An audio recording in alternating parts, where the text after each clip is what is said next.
This video is brought to you by Squarespace. What is up, guys? It is finally time for the John Carpenter ranking. So over the past almost 2 years, I've been going through John Carpenter's filmography. A handful of these movies I have reviewed in the past, but it was a review series that I intended to take about 3 months, and things happened. I got busy. So many movies came out. Things got busy at home. And so it's taken almost 2 years for me to get through these 18 films by the awesome John Carpenter. For those that don't know, John Carpenter is my favorite director of all time. There were a small handful of movies on this list that I watched for the first time, mostly towards the bottom of this list, unfortunately. But this is a really interesting filmography because John Carpenter is not only one of the more celebrated and influential directors of all time, but he's done a lot of different things. Like, his filmography is actually pretty diverse with the different subgenres that he has tackled and the wildly different style and tone and approach that all these different movies have. I mean, you have some of the scariest, most intense movies of all time. You have some of the more funny and fun action films of all time. You've got weird things in between. And so this was a really interesting set of movies to go through, and inevitably everybody's John Carpenter ranking is going to be very different, especially when you start getting up towards like the top 5. I mean, there's a handful of this guy's movies that are on most horror fans, especially, lists of favorite films ever made. So let me know your ranking down below in the comment section of all 18 of these films. If you want to include his TV films, which I did not do here, go ahead and do that down below as well. And with all that being said, let's finally kick this bitch off and wrap up the John Carpenter review series with a ranking of all 18 of his films. Now, the bottom 3 for me, I did toy with quite a bit, but ultimately I ended up with number 18, my least favorite film that John Carpenter has ever done, being The Ward, which is, as of now, his final film. I hope to God it doesn't remain his final film, but nonetheless, we have The Ward from 2010, where you got Amber Heard, and she is brought into this insane asylum in the 60s and meets a group of girls that are all being terrorized by this malevolent spirit that is killing them off one by one. And what ultimately led me to put this at number 18, even though I feel like it's very comparable in quality to the one above it, and then I have some other reasons why number 16 is in the bottom 3, but what the most disappointing thing about this movie is that it just doesn't feel like John Carpenter at all. It doesn't feel like his style, his voice, his approach, his creativity is here. Like, it's tightly made. It's competently done enough. Like, you could see that the guy still knows how to make a movie, but it just honestly feels like the one movie, if any, on this list of 18 that he just gave no fucks about, that he just did for the paycheck, that he was just a director for hire and not a whole lot of passion went into it. I mean, I even said in my review, the only interview that I could find with him and Amber Heard, the only 2 statements that he made regarding the film was, I hated having to get up early, and I loved being surrounded by a bunch of beautiful Hollywood actresses. Like, cool. I love your honesty, but that tells me jack shit about your movie, and that makes me feel like you gave no fucks. Buildings being so authentic, that real life environment, does that inspire new ideas for you that maybe weren't in the script?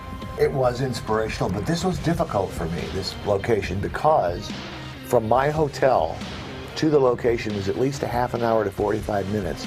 So I had to get up extra early. So the movie, if anybody else but John Carpenter directed it, it's fine. It's passable. It's a totally average, derivative, competently made enough 2000s supernatural horror movie. But when you put the name John Carpenter in front of it, it just makes it all the more soul-crushing and all the more disappointing that you have a film that is just so unoriginal, so uninspired, and so, I mean, I would almost call it just a blatant ripoff, but so derivative of a number of movies that came out between 2001 and 2006. So I get it if some of you don't have it at the bottom or don't have it at number 18, because it's competent enough, but to me, it's the least John Carpenter film, and there's just a level of disappointment that I cannot get over with this one. Following very closely at number 17 is going to be Ghosts of Mars, and this is a film that I have only seen twice, and really the only reason that I put it above The Ward is because there's just so much more attempted style and so much more of a genuine attempt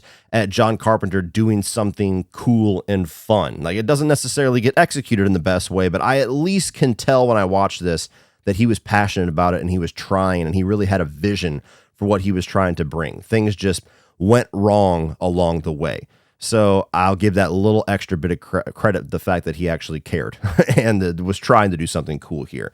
So you have this supernatural horror action film that is very stylistically similar to like the Paul W.S. Anderson Resident Evil movies to me, but not as good as any of those movies, which says a lot.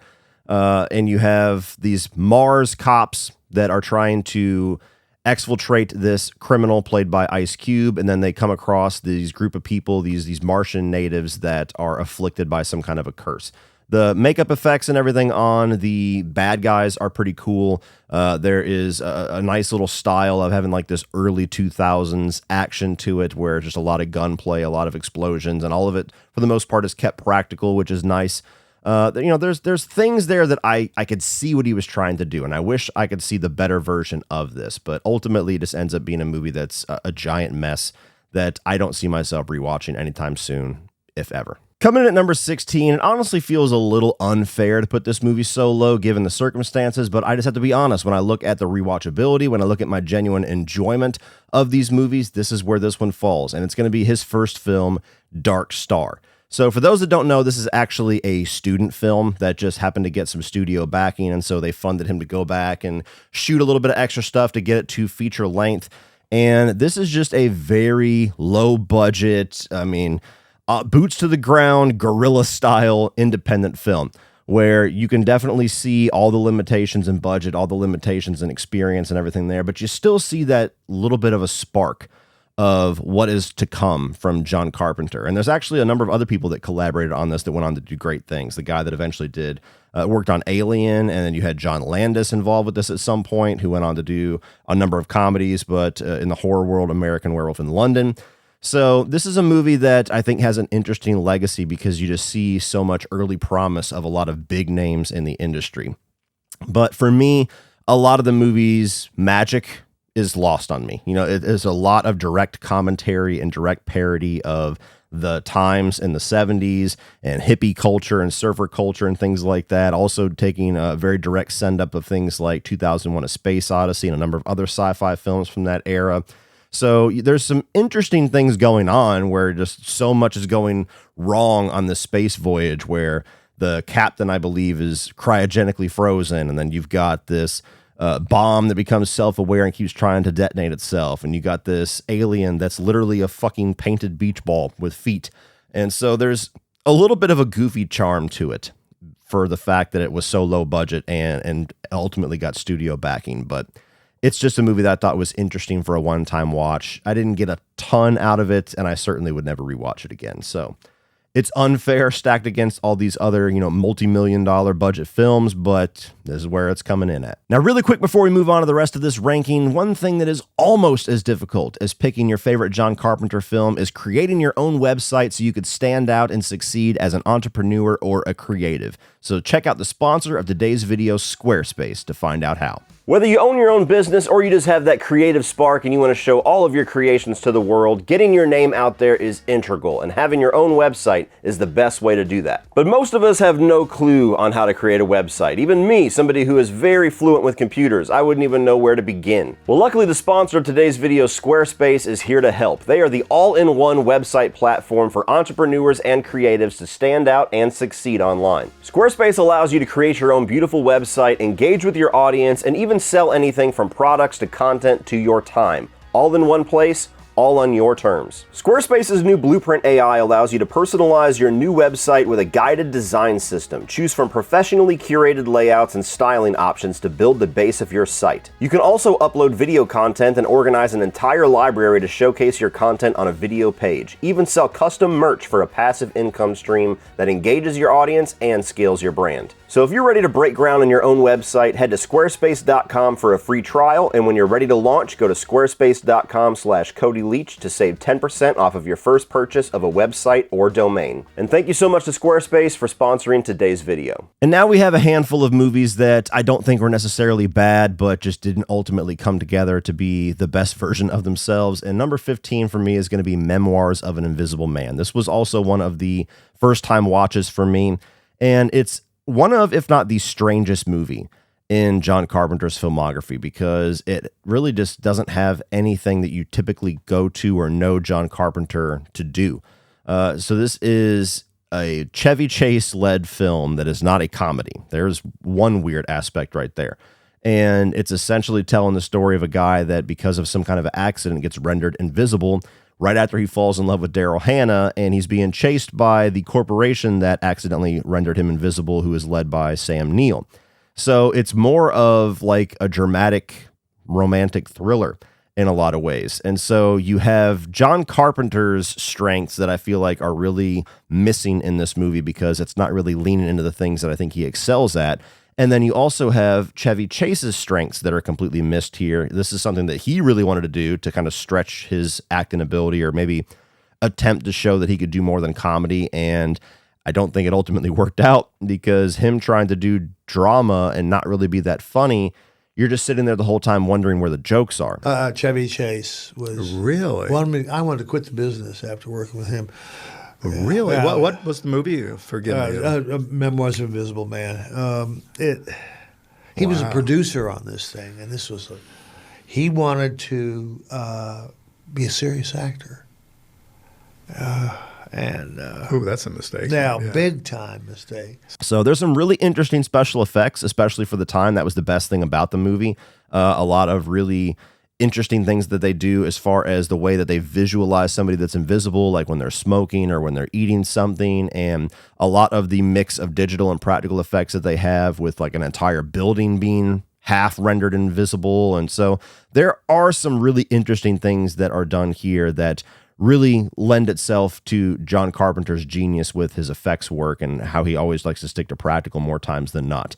And so there's a version of this movie that I could see being really entertaining, but it needs to be significantly funnier, and that's just not what Chevy Chase wanted to do. I don't even think that's what John Carpenter wanted to do, and it's also well documented that those two butted heads the entire production, and so whenever you have a movie with that kind of a cursed production, ultimately it leads to something that's disappointing, and to me, this was disappointing. Coming in at number 14 is going to be Village of the Damned. And I was really looking forward to this one because I had only seen pieces of this movie back in my childhood. I think they used to play it on like HBO or Stars or something like that. So I would always catch like chunks of it.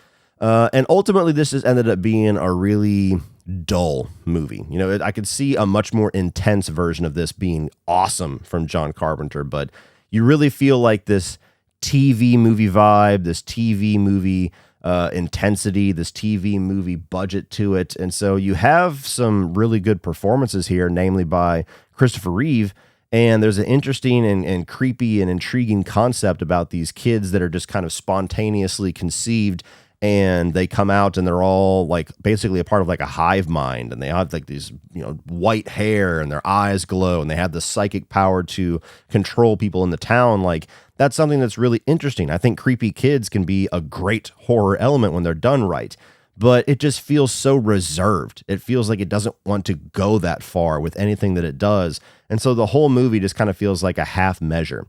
And the most intriguing aspect of the movie, which is the ultimate mystery of who these kids are, when you basically just learn that they're like aliens. I mean, it just doesn't end up being a very interesting version, or at least the way that they reveal that information is not the most interesting version. So it's passable. It's decent enough. It's competently made, but when you watch it, it just feels like there's so many opportunities to make a much more intense and memorable and standout version of this movie that just isn't the version that we got. Coming in at number 13 is going to break my buddy Brian Lomax's heart, but Starman. This one was weird.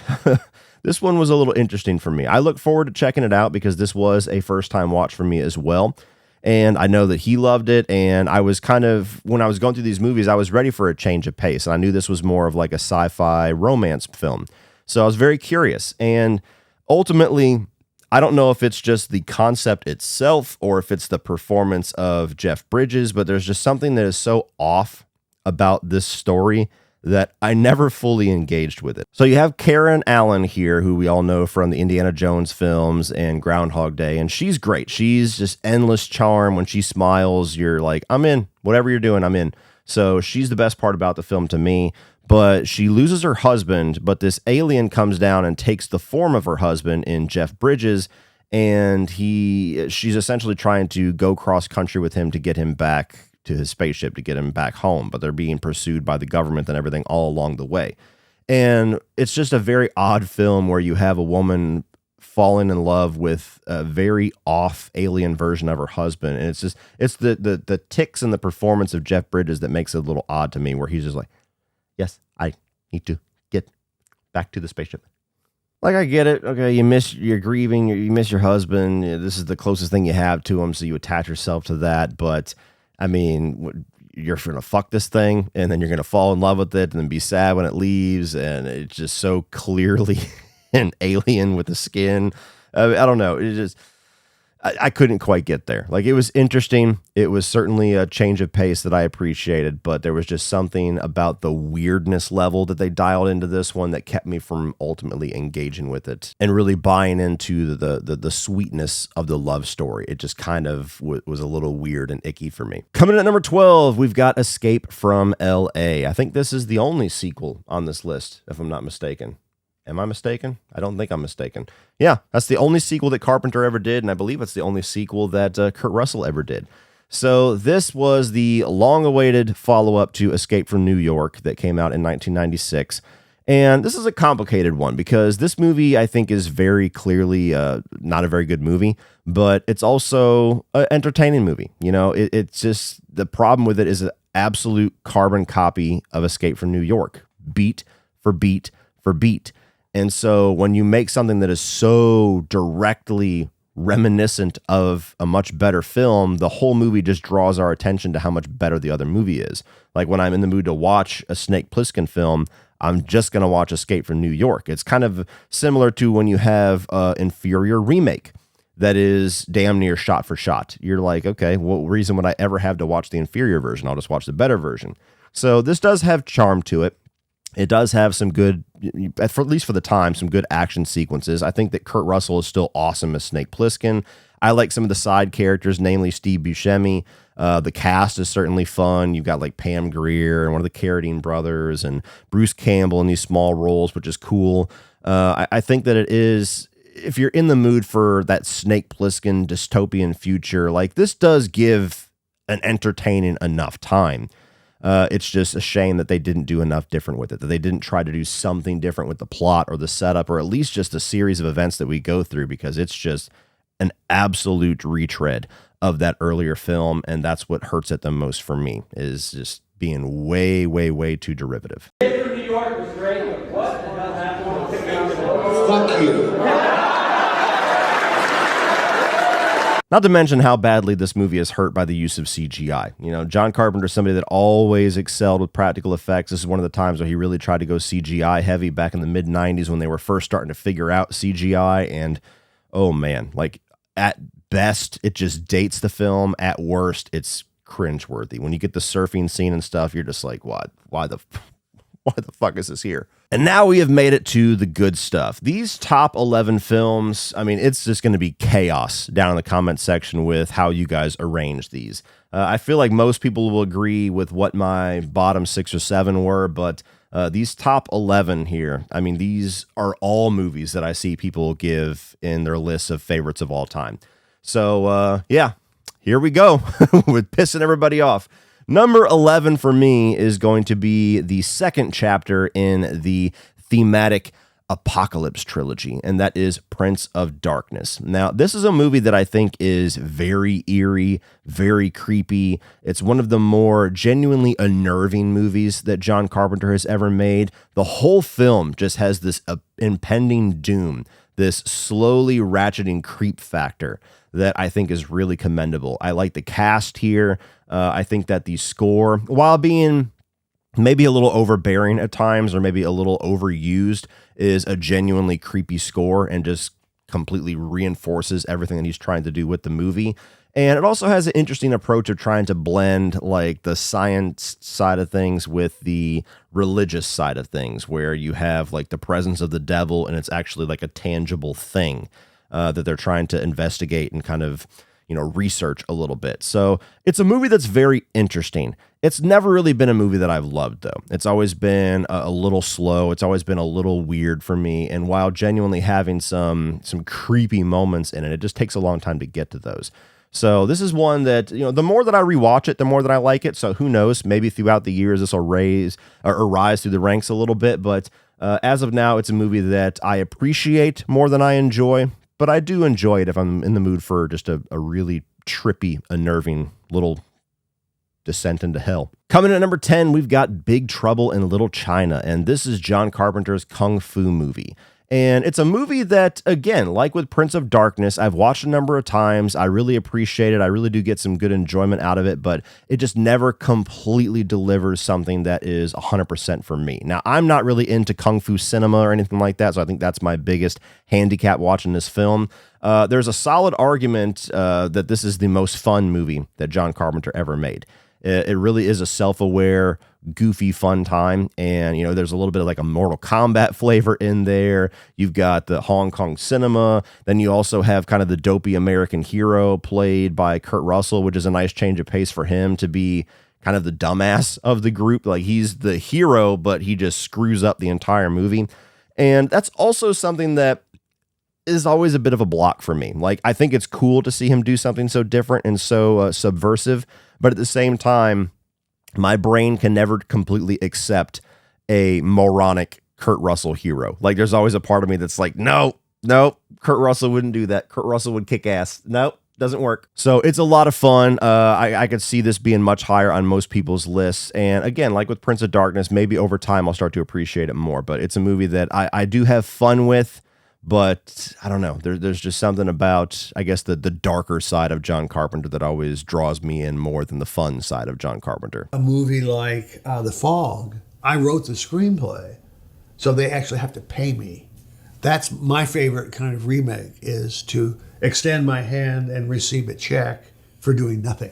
Coming in at number 9 is going to be The Fog, and this has always been one of the more interesting films by Carpenter for me. Ever since I was a kid, I've always liked it. It's a really unique take on a ghost story where you have this Californian town that's right on the coast, and it's being cursed and haunted by these spirits of these pirates, essentially. And so you have a lot of really cool visuals, like with the ship coming in with the fog, or even just the silhouettes of these pirates coming through and taking out the town. There's some pretty good kills here and there. I mean, it's not like an overly gory film. This is still back in the day when like Halloween and everything, where they are more restrictive with the gore, but there's certainly some violent shit happening. And I really love the score for this movie too. It's one of the better movies that Carpenter has done that's kind of a mix between being genuinely creepy, but also being really cool and stylish. What's always held the movie back for me is the characters. You got a great cast here with Adrienne Barbeau and Jamie Lee Curtis and Tom Atkins and such, but there's not really a whole lot about their characters that really draw me in. You got one of them that's just a mom trying to get to her son. You have Jamie Lee Curtis and Tom Atkins, who are just two random people that start fucking. And so, it's a film that, for as great as the character work is in a lot of John Carpenter's films, this is not one of the stronger efforts for me. So this is one that I remember and I love because of the cool style of it, and the haunting atmosphere, and the way that you have like the practical effects of the smoke machines and the fog rolling into town, and just gives you that real good creep factor, this visual of something coming through and doing the haunting. So it's a really fun movie that, if the characters were just a little bit better, this would easily be probably 3 or 4 slots higher. Coming in at number 8, we have the first studio film by John Carpenter, and that is Assault on Precinct 13. Now, I saw the remake to this film first. I watched that for quite a few years before I even realized it was a remake, let alone a remake of a John Carpenter flick. So this is actually another one that was a first-time watch for me in this review series, and I really enjoyed it. This was a really cool throwback to exploitation films. It was him trying to do like a mix of Rio Bravo and Night of the Living Dead, and you really see those influences in the movie. I frankly love siege movies, and I have since I was a kid, based on the influences of Howard Hawks. He would have a group of people that were trapped in some place, and they would have to fight against either elements or Indians or monsters or whatever they would fight against. Probably my own life I was a little under siege. It is very bleak and very dark and very unforgiving with the actions of this gang. I mean, they literally murder a little girl at an ice cream truck in the beginning of the film, just unceremoniously. So they do a really good job at making these people out to be scumbags who you want to ultimately see get punished. And then you get this really neat story where you have people that are holed up in this abandoned or soon to be abandoned police station, and the police officers have to team up with the criminals to survive the night. It's just a really cool concept. Really good characters, some pretty good old school exploitation style action. So, I mean, you see the budget restrictions here and there, mostly with the climax where they just kind of throw in acetylene tank and you just see the flashes. You don't really get to see anything actually happening behind closed doors. So it's still kind of a lower budget film, but I think that it's a cool lower budget film that has a really nice legacy, a great remake, by the way. And if you like the types of movies that this is taking influence from, this is a really cool John Carpenterized version of those. Coming in at number 7, we have They Live. Sorry, I don't have the right sunglasses. These are something I use for the Matrix videos, but that's all I had. Put on the fucking glasses. They Live is a really fun movie. This is one that I was introduced to later in life. You know, I probably watched this for the first time maybe like 7 or 8 years ago and instantly fell in love with it. This is, to me, one of the more fun John Carpenter films that I still think has a lot of really smart stuff going on as far as the commentary, and it's a really cool throwback to like 50s sci-fi movies, but also having this modern edge, at least for the time it was released, of, you know, talking about the control of the government and people being, you know, subliminally controlled. It was a scream against yuppies and greed and all that, the 80s mythos. And it's one of those movies that really has not lost its relevancy. You know, there's a pretty solid argument you could make that this is more relevant to today than ever. And then you have Roddy Piper in here, who is more well known for a wrestler, but does a great job as the lead here. You've got Keith David. They have this epic fight scene in an alley that's just one of the greatest sequences in John Carpenter's career.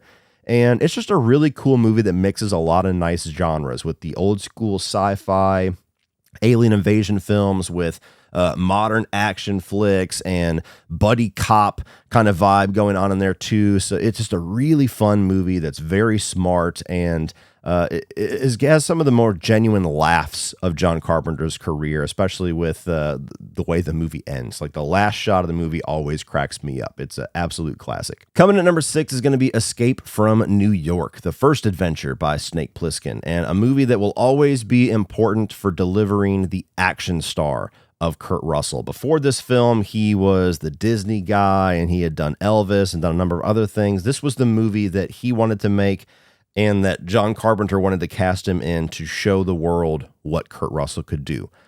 So always got to love it for that. But this is a really cool alternate, like dystopian future take where you have the city of New York that has been walled off to be this prison, and the people inside of New York have kind of reformed their own version of society. So there's a lot of interesting commentary there on how society works and, you know, some of the downfalls of society. You've got Snake Plissken, who's just effortlessly cool. I mean, Kurt Russell's awesome, but the character is just very, very standout as an action hero. And the story itself, where he's got to go in, he's got to save the president while not really being a fan of the president. And there's a lot of really interesting things in there. There's a lot of that punk rock, rebellious, give no fuck attitude that I think is just part of who John Carpenter is, that really bleeds itself into this movie. It's definitely older, so there's some aspects of it that are dated, but it's still a pretty exciting movie as far as the action sequences and the fight sequences and the chase and the escape at the end of the film, and having Snake Plissken ultimately get one over on everybody. It's just an effortlessly cool character that makes for an effortlessly cool movie that is still rewatchable and is still very fun to check out today. Coming in at number 5, what I consider to be easily the most underrated and underappreciated John Carpenter film of all time, and that is Vampires from 1998. I believe this is when this came out. And this has always been one of my favorites. I rented this on video when it first released. I thought it was awesome then. I still think it's awesome now. You know, this is the best film of kind of the tail end of John Carpenter's career, where a lot of people kind of dismiss everything after In the Mouth of Madness. To me, this is his last great film. And what I love about it is the excellence in simplicity that he has here. Just a very simple concept of vampire hunter set on the course to try to stop the master vampire, and chaos ensues. And so there's a nice little like Western standoff flavor in there. You've got James Woods in the lead role, who is awesome. You've got Thomas Ian Griffith in the role of Valak, the Master Vampire, who is also awesome. A really fun side cast and really funny and well-written dialogue here that does have a bit of that badass edge, but also has very much a comedic edge as well. I think that the practical effects on the gore and the bites and the dudes getting split in half and even just the look of the vampires is very commendable. So there's not really a ton about this movie that I have as far as bones to pick. You know, there's a little bit of missed opportunity there with the romance between the Baldwin brother and the prostitute, and maybe could have had a little bit more of exciting of a final battle. But other than that, I mean, it's a movie that I've always found to be one of the cooler and more stylish vampire flicks, which, you know, this movie is now over 20 something years old, and I still think that it holds up very well. It has not aged poorly at all. So if you're a vampire fan and you have not given this movie a chance, or, you know, if this is a film that you have never really heard get praised all that much, allow me to introduce you to one of the best hidden secrets of John Carpenter's career, and it's coming in at number 5. Coming in at number 4, we've got In the Mouth of Madness, what most people say is the last great John Carpenter film, and this was the culmination of his thematic apocalypse trilogy that starts with The Thing, goes to Prince of Darkness, and then ends with this one. And I have always loved this movie. It is very much influenced by H.P. Lovecraft stories, but it also has a bit of commentary on, you know, like Stephen King type figures and how authors or how like storytellers kind of get idolized. And there's a lot of interesting things going on underneath the main story, but the main story is very cool, where you have this insurance investigator played by Sam Neill, who's awesome in the role, trying to hunt down this author who has gone missing. And essentially he enters and descends into this version of hell that is actually a novel that this guy is writing while trying to track him down. And the movie just steadily gets weirder and creepier and more unnerving as it goes on. You've got really interesting creature design and makeup effects on this town as the evil starts to take over. And again, by the end of the film, very H.P. Lovecraft inspired creature designs in one sequence. I love the way the movie wraps up. It's one of the more iconic endings of John Carpenter's career, and one that just kind of puts a great little exclamation point on what the movie's about. And so this is one that I've always found to be endlessly rewatchable, very cool. And while I understand some people not having vampires as high in regard as I do, In the Mouth of Madness is the one that is just, this is the last time that you felt like John Carpenter just went for broke. And so it ends up being one of my favorites of his entire career. Coming in at number 3 for me, which pains me to put it at number 3 because I fucking love this movie so much, but it's going to be Christine, the one time that John Carpenter did a take on a Stephen King story. I was surprised, actually. Christine surprised me. I don't know why, but it was a lot better than I thought it was going to be. I needed a job after The Thing because nobody would hire me. So this came along and I took the job. And it turned out better than it had a right to. And to me, this is just one of my favorite films of all time. It's one that I grew up watching. I've always found to be very cool and fun and creepy and exciting. And it remains that way to this day. If there's any John Carpenter film that I think is ripe for a remake or a legacy sequel of some kind, I think it's Christine. And what I love about this movie is that it blends the style of the 50s and the 80s. Even though technically it takes place at the end of the 70s, it has a very 80s aesthetic to it. And you've got this nerdy kid that gets bullied by not only his classmates, but also his parents in a lot of ways, that just has this fixation on this car, this thing that is going to be his. And the more that he dumps his time and energy and focus into this car and rebuilds it, the more that the evil inside of the car kind of seeps into him and turns him into this person that he never was. So I like that whole corruption of a human being element in there.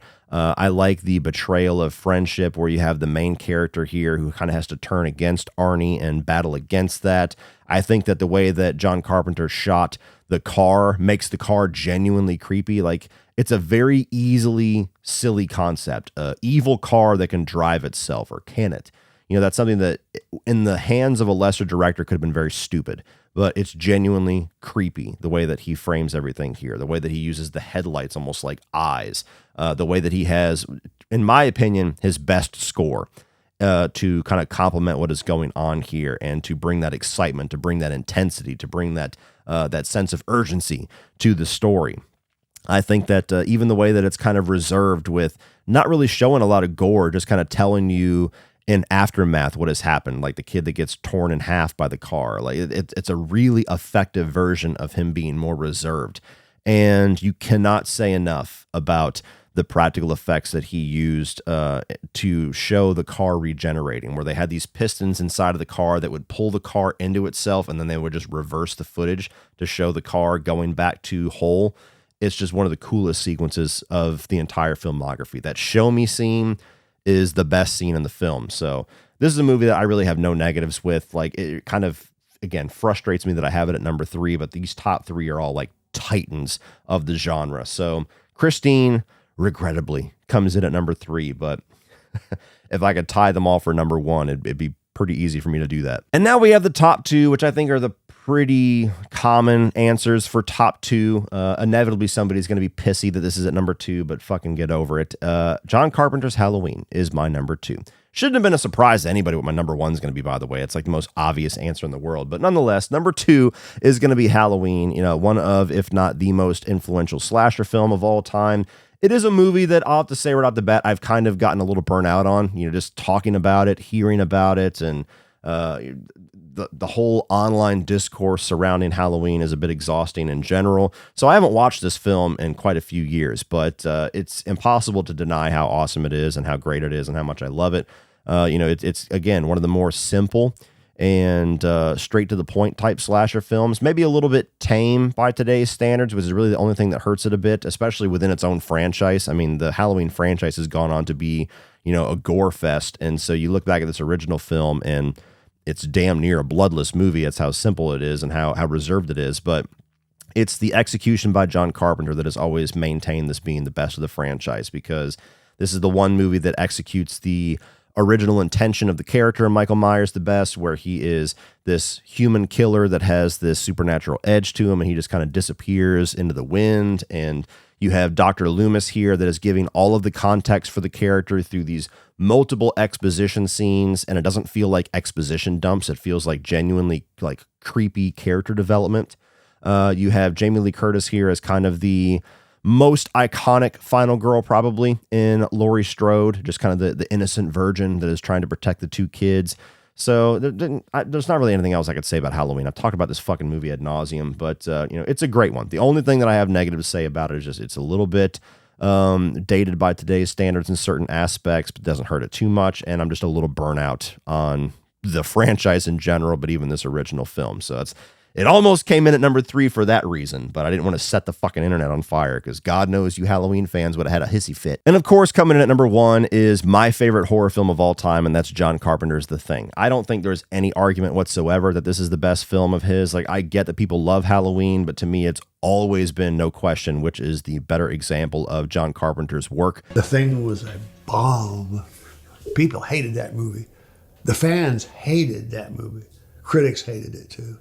They thought I had raped the Madonna.